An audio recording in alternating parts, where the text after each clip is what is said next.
Всем привет! Вы на канале 88 клубков. Это канал по вязанию. Меня зовут Настя. Сегодня я вяжу самую стильную и модную сумку сезона из шнура.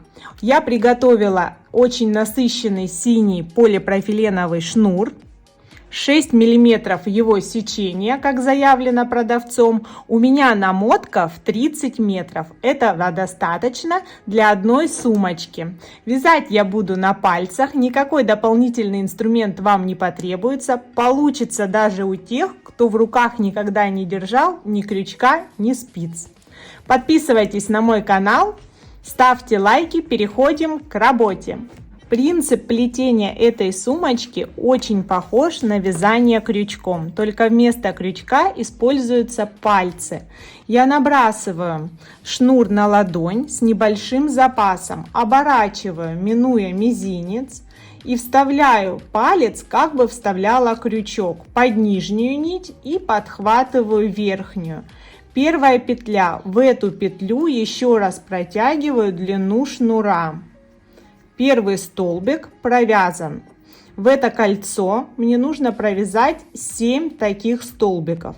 Фиксирую с помощью пальца, ныряю в кольцо, подхватываю нить, еще одна петля. Когда на пальце оказывается 2 петли, я вставляю большой палец, подхватываю длину шнура и превращаю эти 2 петли в одну. Снова фиксирую пальцем, ныряю в кольцо, новая петля, 2 петли, в них протягиваю одну. Снова фиксирую, ныряю в кольцо, 2 петли, превращаю в одну. Так провязываю столбики по кругу. Мне нужно провязать 7 столбиков. Сейчас в кольцо провязано 7 столбиков. Проверяю себя, просчитывая кромочные точки. Кромочная точка — это секция косички. 1, 2, 3, 4, 5, 6, 7. Далее подтягиваю край начала для того, чтобы кольцо сомкнулось. Этот край начала убираю в сторону. Следующим рядом я вплету его в полотно. Теперь делаю соединение. У меня одна петля на пальце. Я нахожу первую точку и с помощью указательного пальца второй руки помогаю, проталкиваю в эту точку новую петлю. И эту новую петлю протягиваю в петлю на пальце. Соединение круга готово. Теперь продолжаю вязать точно так же, только этим рядом мне нужно сделать добавление. Не забываю вплести край начала, вставляю палец за обе дужки кромочной косы, подхватываю длину шнура, снова 2 петли на пальцы, в эти 2 петли протягиваю шнур, превращая их в одну. Теперь в эту же самую точку снова продеваю длину шнура, помогаю пальцами второй руки, 2 петли превращаю в одну. Готово. Это первое добавление. У меня 7 петель по кругу. В этом ряду их станет 14. Следующая точка то же самое.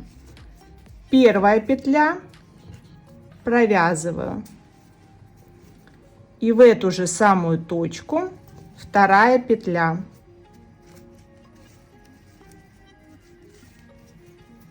Провязываю. Готово. 2 точки и 4 столбика в новом ряду.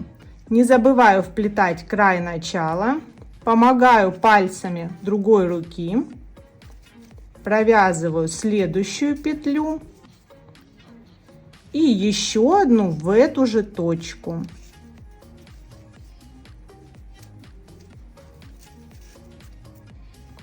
Так завершаю ряд.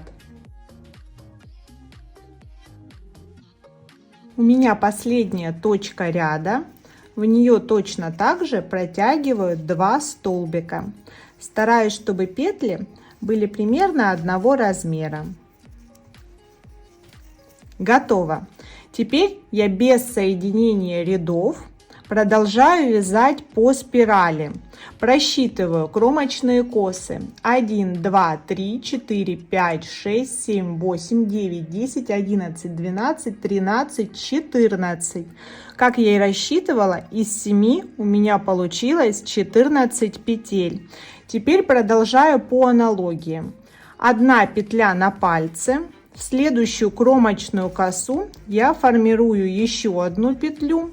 В 2 петли протягиваю рабочую нить.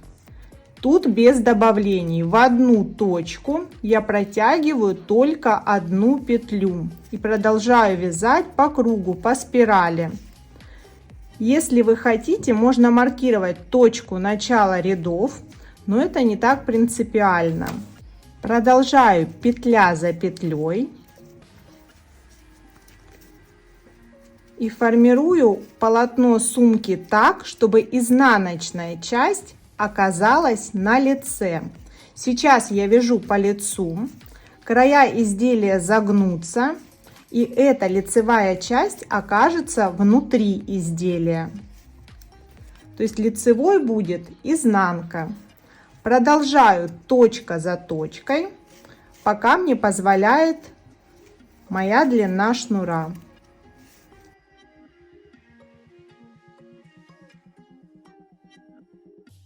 У меня остается чуть больше 2 метров шнура, они пойдут на ручку. В общей сложности получилось 8 рядов изделия. Провязываю последний столбик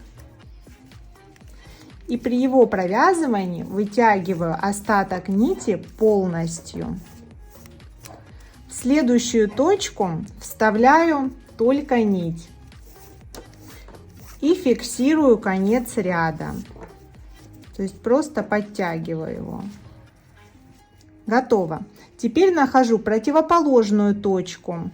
Если у вас так же, как и у меня, 14 точек по кругу, значит отсчитываю 1, 2, 3, 4, 5, 6, в 7 столбик вставляю нить с одной стороны и возвращаю с другой. Получается ручка в 2 сложения шнура. Дотягиваю до обратной стороны, где ввожу также с одной стороны столбика, вывожу с другой, возвращаю, и на изнаночной стороне можно образовать узел. Так ручка продолжит быть регулируемой. Можно будет регулировать длину или при необходимости подкоротить, удлинить и спрятать. Шнур можно подклеить. Вот такая малышка получилась. Ширина около 18 сантиметров, глубина 20. Поместится все самое необходимое. Здесь будет прекрасно смотреться подкладка в виде текстильного мешочка. Также в этом сезоне большой популярностью пользуется любой декор и аксессуары с подобных шнуров. Я заказала на Валберес шнурки для мобильных телефонов, но использую один из них в виде брелка для сумки. Ссылку на брелки оставляю для вас в описании под этим роликом. Артикул добавлю по ходу видео. Сумочка получилась у меня не более чем за 40 минут. Стильная и очень яркая. Дополнит любой повседневный и праздничный образ. Подписывайтесь на мой канал, ставьте лайки. Будет много интересных видео. Всем пока!